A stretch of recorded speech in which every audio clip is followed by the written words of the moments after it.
요한계시록 7장 9절로 17절까지 한 절씩 교독해서 읽겠습니다.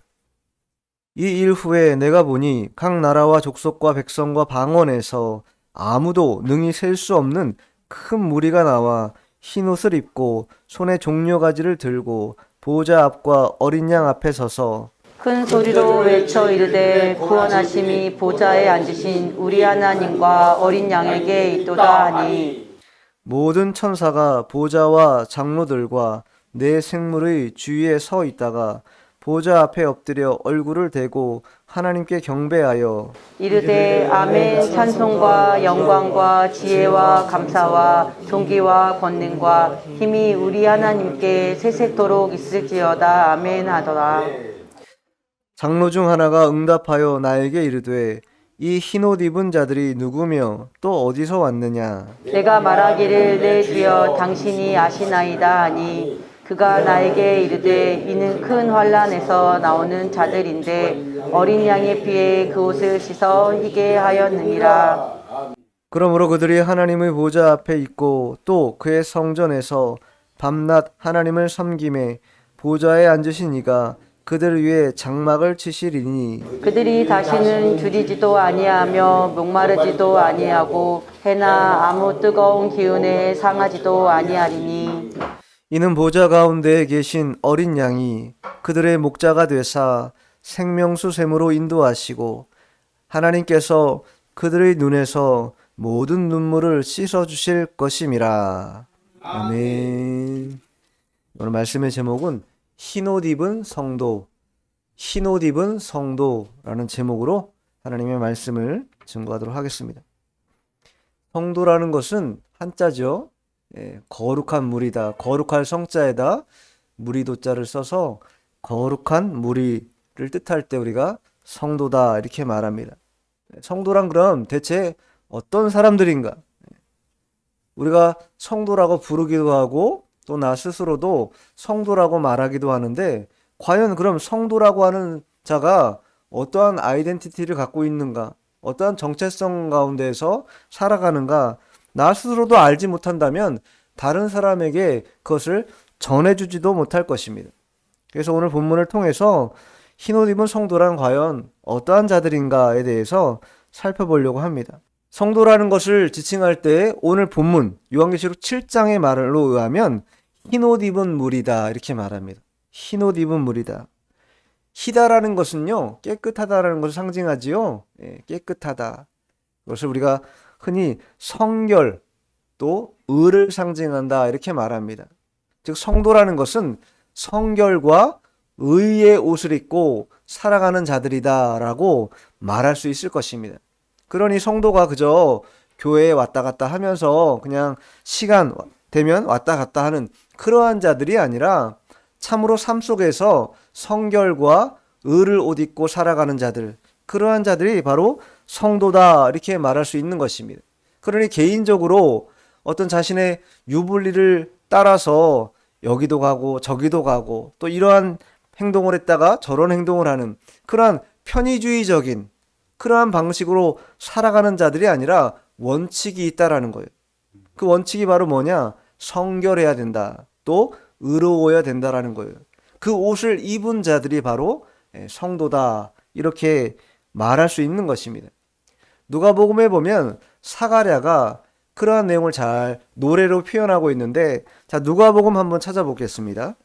1장 72절로 75절까지 읽어보죠. 우리 조상을 긍휼히 여기시며 그 거룩한 언약을 기억하셨으니 곧 우리 조상 아브라함에게 하신 맹세라. 우리가 원수의 손에서 건지심을 받고 종신토록 주의 앞에서 성결과 의로 두려움이 없이 섬기게 하리라 하셨도다. 성도를 어떻게 규정하고 있는가? 사가랴는 노래 속에서 원수의 손에서 건지심을 받은 자다. 뿐만 아니라 종신토록 주 앞에서, 종신이라는 건요 이 땅을 살아가고 아니 하나님 나라 가서도 마찬가지인데 종신토록 주 앞에서 성결과 의로 두려움이 없이 섬기게 하는 자들이다. 즉 하나님 앞에서 성결과 의로 하나님을 섬기는 자들을 우리는 성도라고 말한다라는 것입니다. 그러니 그 성도라는 것은 그 무게감이라는 것이 그렇게 녹록치만은 않다. 예. 무거울 수도 있다라는 거예요. 우리가 교회 가보면 많은 직분이 있습니다.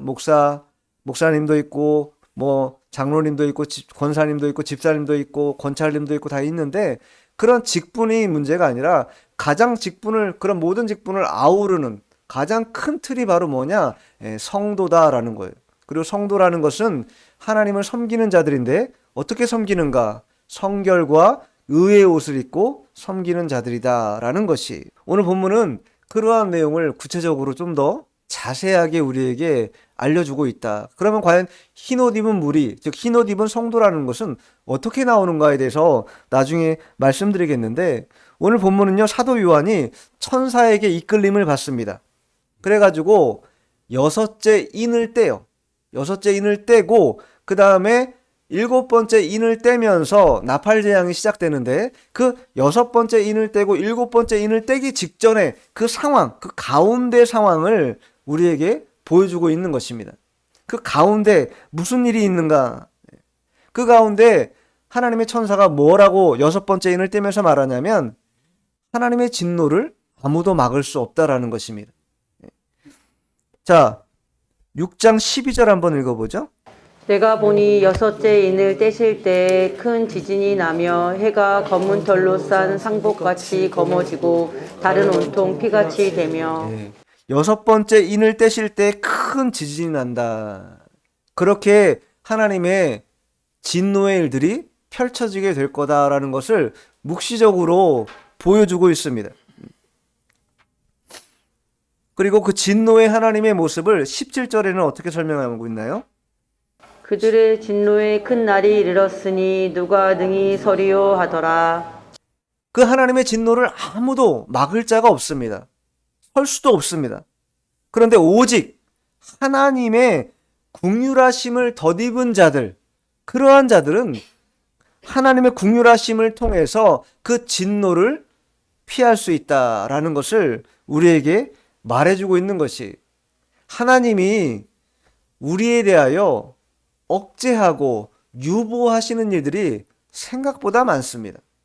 만일 우리가 우리의 본성대로 죄를 그냥 먹고 마시는 거대로 잘 계속 산다고 했을 때 하나님이 억제하지 않으시고 즉 인내로서 참지 않으시고 견디지 않으시면은 우리는 금방 그 진노의 불 앞에 멸망당하고 말았을 것입니다. 그러나 하나님은요, 그러한 상황 속에서 계속 우리를 억제하고 하나님의 마음을 억제하고 유보시켜서 끝까지 기다려주신다라는 거예요. 1장 1절 한번 읽어보죠. 이 일 후에 내가 내 천사가 땅 내 모퉁이에 선 것을 보니 땅이 사방에 바람을 붙잡아 바람으로 하여금 땅에나 바다에나 각종 나무에 불지 못하게 하더라. 진노가 임하는 그러한 때에 하나님께서 내 천사를 보내가지고 땅 내 사면을 붙들게 하고 있다라는 거예요. 붙들어서 뭘 막고 있어요? 바람을 막고 있다. 땅에나 바다에나 각종 나무에나 바람이 불지 못하게 하고 있다는 거예요. 바람이 대풍이 불면 어떻게 되겠습니까?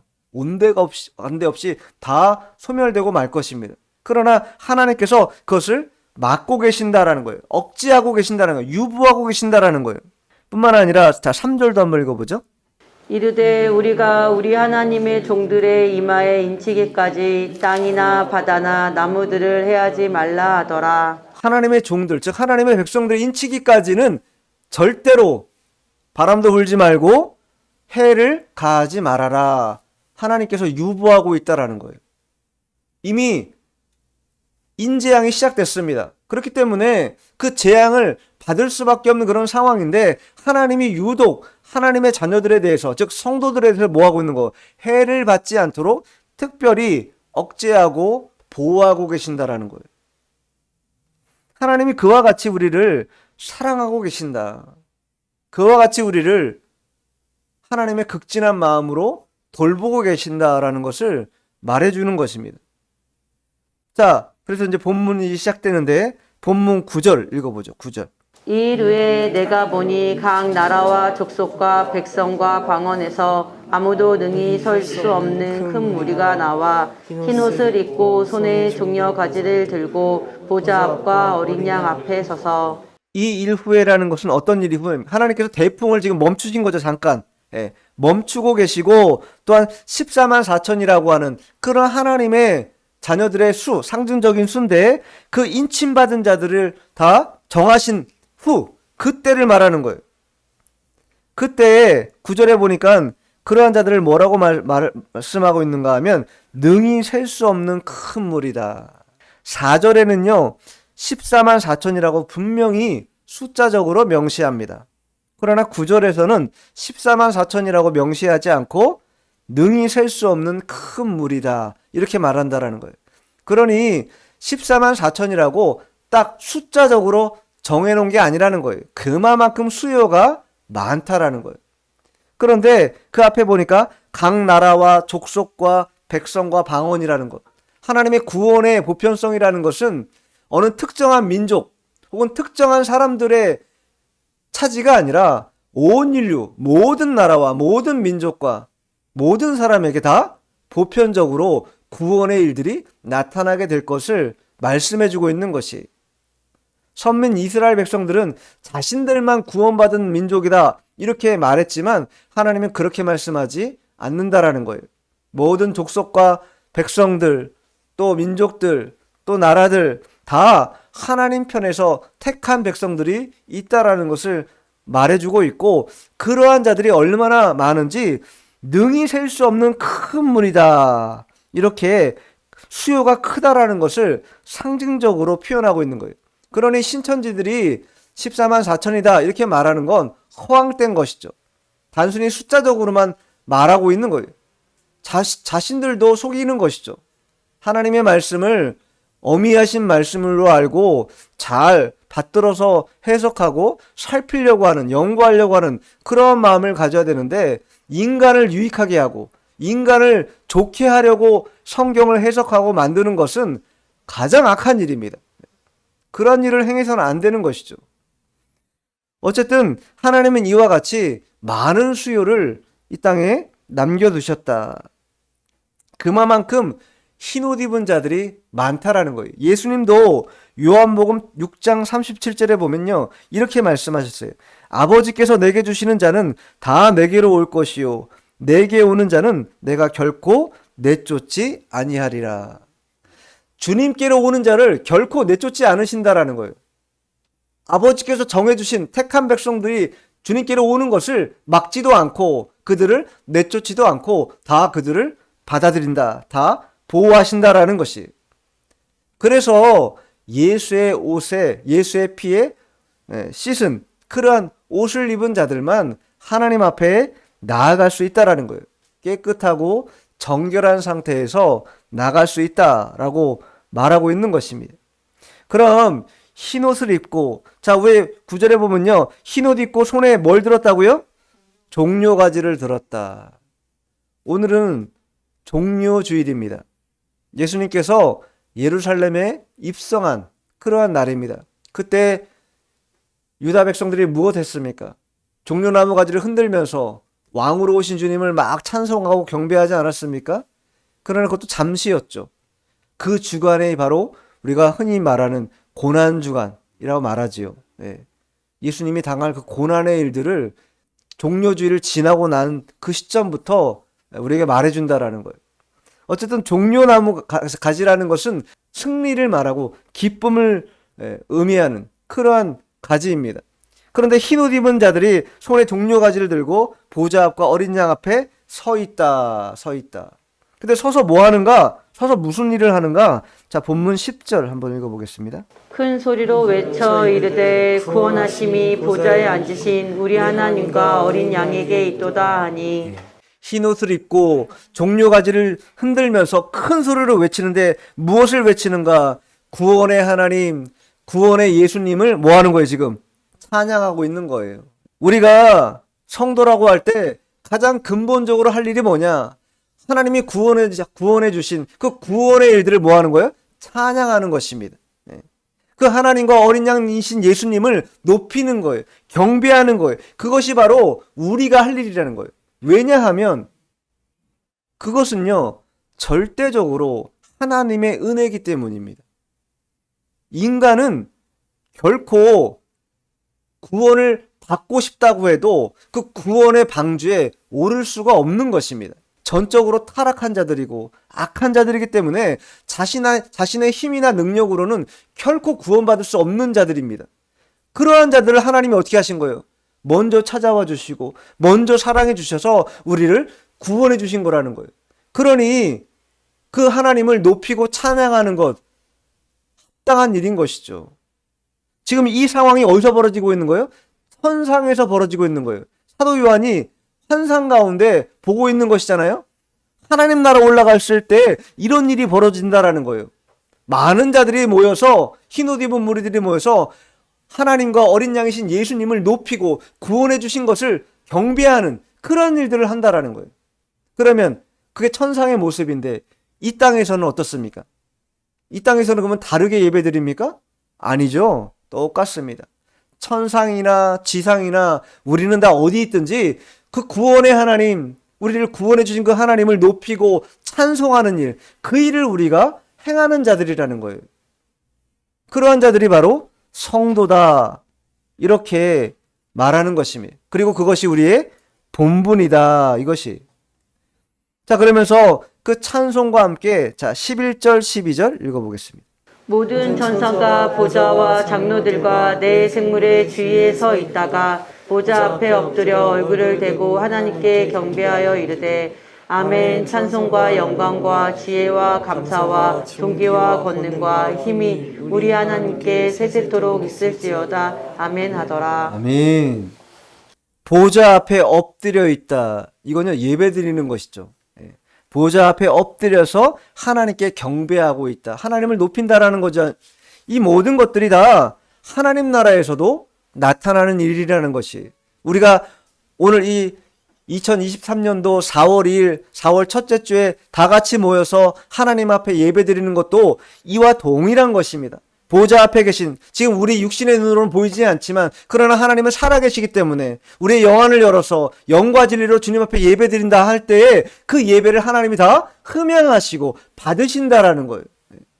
이 땅에서 우리가 그것을 온전히 드리면 그러한 일들을 통하여서 하나님 나라 가서도 결코 다른 일을 하는 것이 아니라 하나님 앞에 경배하는 것, 그리고 하나님의 그 성품들을 뭐 하는 거예요?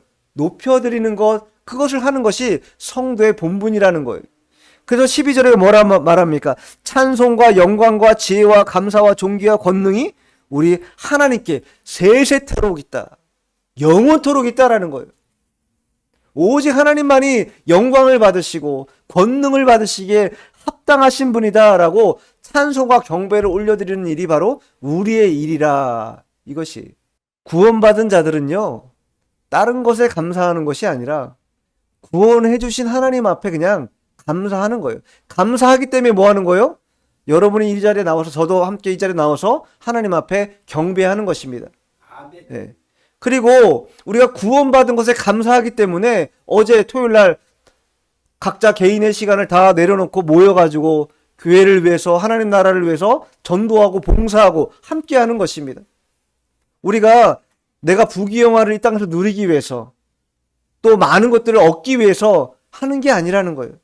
단지 영원 형벌받아 죽을 수밖에 없는 자들을 하나님이 우리를 사랑해 주셔서 구원해 주신 것에 감사해서 다른 것 없이 그것 때문에 온전히 하나님 앞에만 나와서 그 일들을 감당하는 것, 그것이 하나님이 우리에게 맡긴 본분이라는 거예요.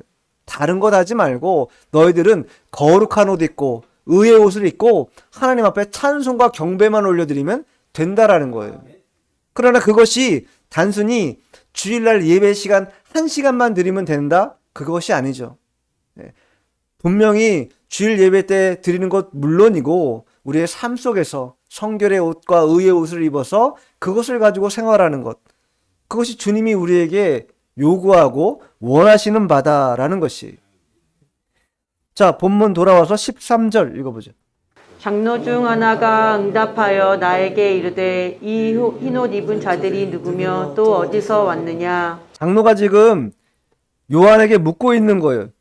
흰 옷 입은 자들이 누구며 또 어디서 왔느냐? 장로가, 여기서 장로라는 건요, 어떤 그런 한 교회의 장로를 말하는 게 아니라 하늘의 천사 중에 한 사람을 저기를 말하는 것인데, 그 장로가 지금 요한에게 묻고 있는 거예요.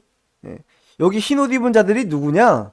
그리고 이 자들은 도대체 어디서 온 거냐? 묻는 거예요. 그러면 이 장로가 몰라서 요한에게 묻는 것이겠어요?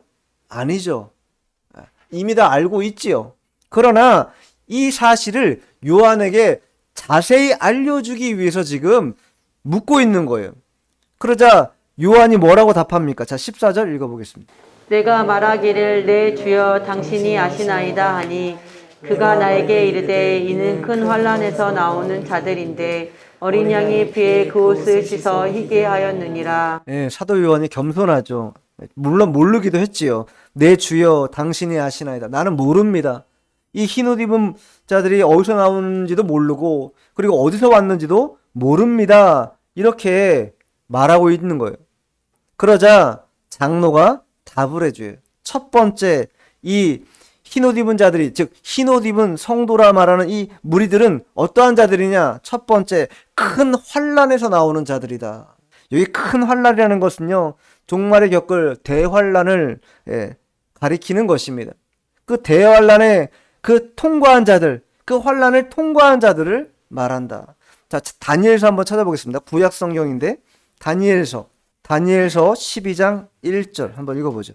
그때 내 민족을 호위하는 큰 군주 미가엘이 일어날 것이요 또 환란이 있으리니 이는 개국 이래로 그때까지 없던 환란일 것이며 그때 내 백성 중 책에 기록된 모든 자가 구원을 받을 것이라. 환란이 있을 것인데 개국 이래에 그때까지 없던 환란이라는 거예요. 얼마나 환란이 큰지, 대환란인지 한 번도 경험해보지 못한 환란이다. 제가 일본에 2011년도에 이제 왔는데 후쿠시마에 대지진이 났죠. 그때 진도가 제가 대략 알기로 진도 9점을 넘은 거로 지금 알고 있는데 제가 그때 당시 일본 분들한테 물어보니까 연세가 꽤 많으신 분이었는데도 불구하고 자신도 평생에 처음 경험하는 그런 큰 지진이라고 말씀하시더라고요. 그만큼 큰 지진이었습니다. 그러니 오래 사는 동안에 한 번도 경험해보지 못한 것들을 경험할 때가 있다라는 것이죠. 우리가 앞으로 만날 대환란이라는 것이 그럴 수 있다라는 것이 한 번도 개국 이래로 경험해보지 못한 큰 환란이 있다라는 거예요. 그런데 흰옷 입은 자들은 어떠한 자들이냐? 그 큰 환란에서 나오는 자들이다. 자, 다니엘서는 그렇게 환란을 그렇게 표현하고 있는데, 자, 그러면 계시록은 어떻게 표현하고 있는가? 자, 3장 한번 가보세요. 계시록 3장에 한번. 자, 3장 10절 11절 한번 읽어보세요. 3장 10절 11절. 내가 나의 인내의 말씀을 지켰은즉 내가 또한 너를 지켜 시험의 때를 면하게 하리니 이는 장차 온 세상에 임하여 땅에 거하는 자들을 시험할 때에 내가 속히 오리니 내가 가진 모든 것을 굳게 잡아 아무도 내 면류관을 빼앗지 못하게 하라. 나의 인내의 말씀을 지켰으니 내가 또한 너를 지켜 시험의 때를 면하게 하겠다. 이게 아버지의 뜻입니다. 근데 이는 장차 온 세상에 임하여 땅에 거하는 자들을 시험하는 그런 큰 환난의 때를 말하고 있다. 그러니 그런 때에 너가 가진 것을 뭐예요? 우리가 가진 그 성결, 우리가 가진 그 의, 하나님의 그 거룩함을 끝까지 붙잡아서 놓치지 말아야 된다라는 거예요. 그리고 면류관을 빼앗기지 말아라. 빼앗기지 말라라는 것은 빼앗으려 하는 자들이 있다라는 거예요. 빼앗기지 말고 꽉 붙잡아서 끝까지 견고하게 남아있어야 한다라는 거예요. 그만큼 환난의 때에 극심한 환난을 통하여 성도들은 어려움을 겪게 된다. 자, 13장도 한번 가볼게요. 계시록 13장 13절로 15절까지 한번 읽어보죠. 큰 이적을 행하되 심지어 사람들 앞에서 불이 하늘로부터 땅에 내려오게 하고 짐승 앞에서 받은 바 이적을 행함으로 땅에 거하는 자들을 미혹하며 땅에 거하는 자들에게 이르기를 칼에 상하였다 살아난 짐승을 위하여 우상을 만들라 하더라. 그가 권세를 받아 그 짐승의 우상에게 생기를 주어 그 짐승의 우상으로 말하게 하고 또 짐승의 우상에 경배하지 아니하는 자는 몇이든지 다 죽이게 하더라.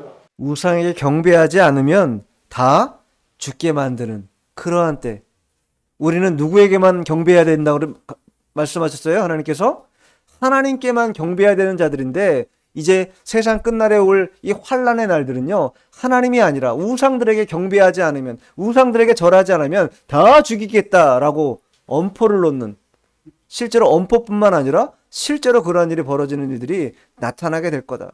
그만큼 큰 환란의 일들이 우리에게 나타난다라는 거예요. 그런데 그러한 큰 환란에서 나오는 자들이다. 즉 그런 큰 환난을 뭐예요? 통과한 자들이다. 이렇게 말씀해 주고 있다. 우리 힘으로 통과하나요? 아니지요. 하나님의 은혜로, 하나님의 보호와 인도를 따라서 우리가 그 큰 환난에서 나올 수 있는 그러한 자들이 된다라는 것입니다. 그렇기 때문에 성도는요, 그 큰 환난이 아니라도 이 땅에서 겪고 있는 그런 많은 그런 어려움들이 있습니다. 그렇기 때문에 성도는요, 고난을 숙명처럼 여겨야 된다라는 거예요. 고난이 싫다. 고난은 피했으면 좋겠다. 그런 마음이 있겠지만, 그러나 숙명처럼 고난을 받아들여야 된다라는 거예요. 그렇게 연단받아서 큰 환난을 만나도 능히 그 환난에서 나올 수 있는 그런 실력을 가져야 한다라는 것이죠. 우리가 예수님을 바로 믿으려 하면요, 참 어렵습니다. 내 마음대로 쉽게 믿으려 하면요, 얼마든지 쉽게 믿을 수 있어요. 그러나 말씀대로 살고 하나님 뜻대로 몸부림치며 살려고 하면요, 여간 어려운 게 아니라는 거예요. 쉬운 길이 아니라는 것입니다. 그러나 그러한 일들을 통하여 우리가 큰 환난에서 나올 수 있는 연단을 받는 것이고 힘이 생기는 것이다. 그래서 하나님이 우리를 사랑하시기 때문에 그런 고난의 일들도 허락하신다라는 거예요. 이게 바로 흰옷 입은 성도의 첫 번째 정체성이다. 큰 환난에서 나오는 자들이다. 두 번째는 14절 하반절에 나오는데, 어린 양의 피에 그 옷을 씻어 희게 한 자들이다. 어린 양의 피에 그 옷을 씻지 않으면요, 우리는 더러운 옷을 입은 자들인 거예요. 결코 하나님 나라에 들어갈 수 없는 자들입니다. 그리스도의 그 보혈에 깨끗이 씻어야 우리의 죄가 말끔히 씻김 받는 그 사죄의 은총이 바로 어린 양이신 예수 그리스도를 통해 우리에게 전해지는 것이다. 자, 요한일서 한번 찾아보죠. 요한일서 1장 7절 한번 읽어보죠. 그가 빛 가운데 계신 것 같이 우리도 빛 가운데 행하면 우리가 서로 사귐이 있고 그 아들 예수의 피가 우리를 모든 죄에서 깨끗하게 하실 것이요. 그 아들 예수의 피가 우리를 어떻게 한다고요? 우리의 모든 죄를 깨끗하게 하실 피는 어린 양이신 예수 그리스도의 피밖에 없다. 그래서 예수의 피밖에 없다고 말하는 것이, 성도는 이와 같이 예수님의 그 피에 씻김 받은, 그래서 사죄의 은총을 받아 깨끗하고 정결하게 된 그러한 자들이다. 성도는 이와 같이 고난을 받는 자들입니다. 큰 환난을 받는 자들이에요. 그러나 그 환난과 고난만 있는가? 그렇지 않지요. 하나님은 그 이면에 또한 영광의 일들 또한 성도들에게 허락하고 계신다. 예수님도 분명히 말씀하셨어요. 자, 마가복음 한번 찾아보죠. 마가복음 10장 29절로 31절. 예수께서 이르시되 내가 진실로 너희에게 이르노니 나와 복음을 위하여 집이나 형제나 자매나 어머니나 아버지나 자식이나 전토를 벌인 자는 현세에 있어 집과 형제와 자매와 어머니와 자식과 전토를 100배나 받되 박해를 겸하여 받고 내세의 영생을 받지 못할 자가 없느니라.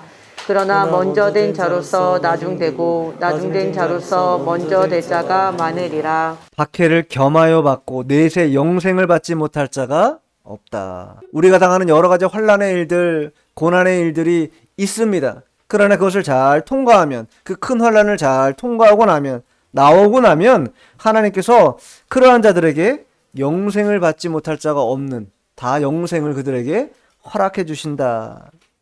성도들이 받을 영광이 무엇이겠습니까? 하나님 보좌 앞에서 아까 성경에서 읽은 것처럼 하나님의 높으심을 경배하고 찬양하는 것, 그게 바로 뭐예요? 우리에게 영광인 것이에요.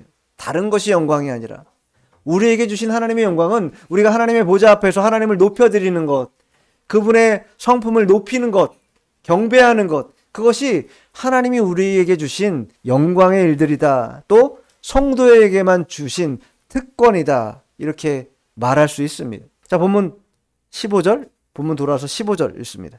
그러므로 그들이 하나님의 보좌 앞에 있고 또 그의 성전에서 밤낮 하나님을 섬김에 보좌에 앉으신 이가 그들 위에 장막을 치시리니. 큰 환란에서 나와서 예수님의 어린 양의 피에 씻어서 깨끗하게 된 자들은 이제 하나님의 보좌 앞에 있다. 하나님의 보좌 앞에 있다. 또 그의 성전에서 밤낮 하나님을 섬긴다. 하나님 보좌 앞에 있고 밤낮 하나님을 섬긴다. 섬기는 자다. 그런데 하반절에 뭐라고 15절 하반절에 뭐라고 썼어요? 이는 그들 위에 장막을 치신다.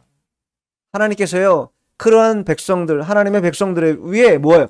장막을 쳐주신다라는 것. 이건요. 하나님이 보호해 주시고 지켜주신다라는 걸 뜻하는 것이죠.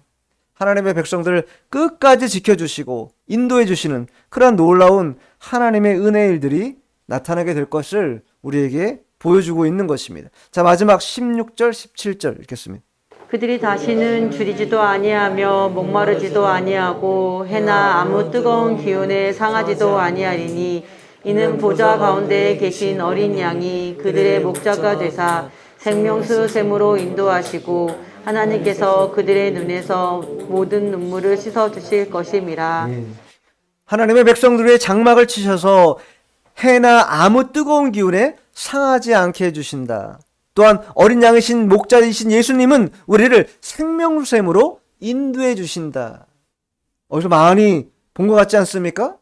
광야 이스라엘 백성들이 40년 동안 어떻게 지냈습니까? 그 뜨거운 햇빛과 그 추위를 어떻게 건너가고 지나갔습니까? 하나님이 불기둥과 구름기둥으로 그들을 보호하시고 지켜주셨어요. 그들이 먹을 것이 필요하다 하실 때 만나와 메추라기로 먹을 것을 주시고 그들의 발이 부르트지 않도록 끝까지 보호하시고 지키셔서 그들이 그 가나안 땅으로 들어가기 전까지 광야 땅을 잘 지나갈 수 있도록 해주시는 분이 바로 하나님인 것처럼 우리 성도들에게 대하여 하나님이 그와 같이 해주신다라는 거예요.